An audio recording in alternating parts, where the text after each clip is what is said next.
প্রথম ডাইরেকশনের কাছে অভিজ্ঞতা? খুব এনজয় করেছি, খুব এনজয় করেছি এবং অনেক কিছু শিখেছি। সবচেয়ে বেশি কি শিখেছি জানো? যে নিজের গরম মাথা কী করে ঠান্ডা রাখতে হয় আর অন্যের গরম মাথা কী করে ঠান্ডা করতে হয়। অভিনয় থেকে ডাইরেকশন আসলে এটা হঠাৎ করেই হয়েছে। আমার মা আমাকে সবসময় বলতেন যে তুমি ডিরেকশানে এসো, তুমি ডিরেকশানে এসো। এই গল্পটা শোনার পর মা খুব বলেন এবং আমি ভাবতেই পারিনি যে কাজটা আমার দ্বারা হবে, কিন্তু আলটিমেটলি দেখলাম যে আমার গোটা ইউনিট, আমার বন্ধু বান্ধবরা, গোটা ইন্ডাস্ট্রি, তারা সবাই যেভাবে আমাকে সাপোর্ট করলেন এবং যেভাবে আমাকে ইন্সপায়ার করলেন, হয়ে গেল কাজটা। দিদি শাশ্বত একটা কথা বললো যে দিদি অভিনয় জগতেও যেমন ঠান্ডা মানুষ, ডাইরেকশনটা সেরকম ঠান্ডা মানুষ হিসেবেই পেয়েছি।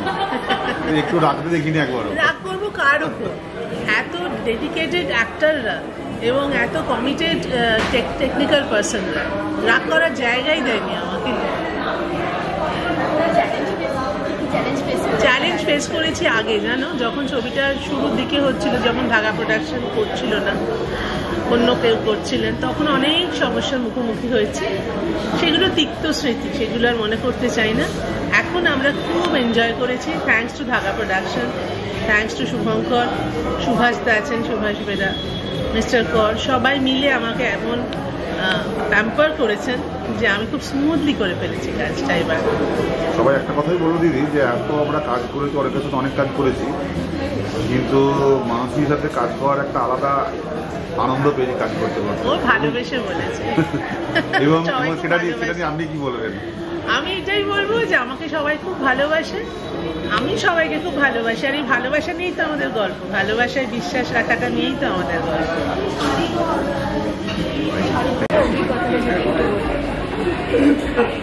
আমরা যারা এই ছবিটার মধ্যে যুক্ত ছিলাম তারা সবাইকে চিনি বহু বছর ধরে, কাজেই খুব সহজেই সিনেমাটা তৈরি হয়েছে। এখন আমাদের বাংলা সিনেমা যেটা হয়েছে সেটা হচ্ছে দিন এত কমে গেছে না, আগে অনেক রিল্যাক্স ওয়েতে শুটিং করা যেত, এখন কাজের সময় খালি কাজই করতে হয় এবং কাজের পরে যা আনন্দ করার। মানসীর সঙ্গে বহু বছরের আলাপ, আমাদের বন্ধুত্ব, কাজে অনেকক্ষণ ধরে কাজ করছি, তো কাজেই কোনো অসুবিধা হয়নি। খুবই সবটাই জানে, ও জানে কি চায়, তো কাজেই ওর সঙ্গে কাজ করতে কোনো অসুবিধা হয়নি। আমার চরিত্রটা মিস্টার শর্মা, বয়স 60 পেরিয়ে গেছে কিন্তু মনের বয়স 25। কাজেই অপরাজিতাকে দেখেও খুব ভালো লাগে এবং সে ছাড়ার লোক নয়। ওর বক্তব্য হচ্ছে আমার জীবনটা যদি ভালো করে কাটাতে হয় তাহলে তোমাকে আমার চাই।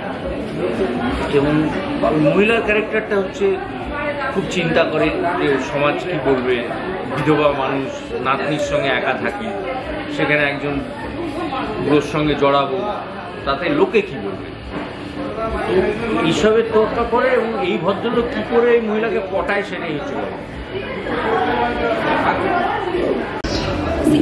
এটা আমাদের গল্প, এটা আমার প্রথম সিনেমা মানসী ম্যামের সাথে, এবং আমার মুভি জগতেও এটা আমার প্রথম কাজ।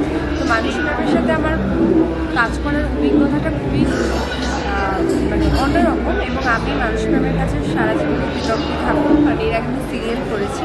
মুভি জগতে এটা আমার প্রথম কাজ।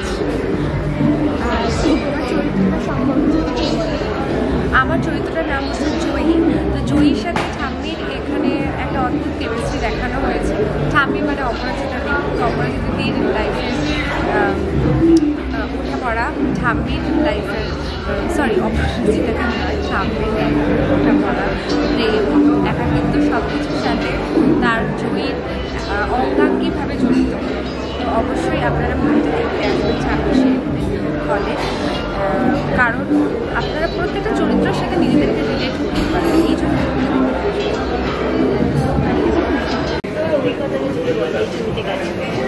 আমার অভিজ্ঞতা প্রচণ্ড ভালো, কারণ আমি এই ছবিটা প্রথম থেকে যখন শুনেছিলাম যে মানুষে আমি ডিরেকশনে এই ছবিটা হতে চলেছে 2020 সালে, তখন থেকে আমি খুবই এক্সাইটেড যে এত এক্সপিরিয়েন্স একজন মানুষ, এত ভালো অভিনেতা, যে প্রথম নিজের ডিরেকশনে কাজ করতে চলেছে, তার উপরে আমি একটা মুখ্যম চরিত্রে আমাকে কাস্ট করেছি, সেখান থেকে আমি খুবই ভাগ্যবান মনে করেছি, নিজেকে খুবই ব্লেসড মনে করেছি।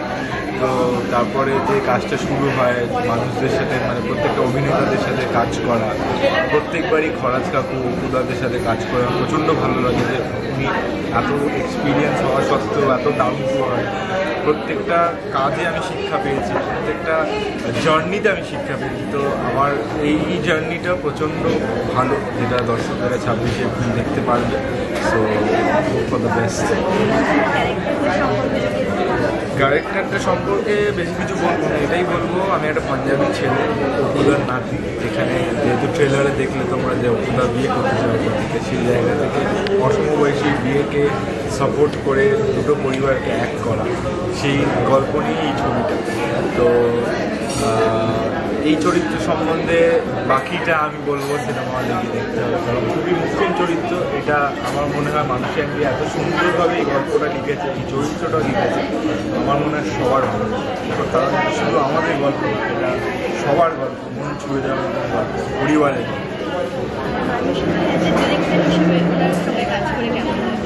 মানুষের আন্টি আমার মাম্মা মানে আমার মায়ের মতো, কারণ ছোটোবেলা থেকে আমি ওনার সাথেই কাজ করে বড় হয়েছি, প্রচণ্ড শিক্ষা পেয়েছি অ্যাজ এ অভিনেতা বলো, মানুষ হিসেবে বলো। আমি বড় হয়েছি যেহেতু ওদের সাথে, তো সেই জায়গা থেকে মাম্মামের সাথে কাজ করা অভিজ্ঞতা বলবো না, মাম্মামের একটা ছবিতে যে আমি কাজ হয়েছি সেটাই আমি ভাগ্যবান। আর প্রত্যেকটা মানে দিনগুলোতে আমি প্রত্যেক দিন আমি অনেক লেসেন্স পেয়েছি মাম্মামের সাথে।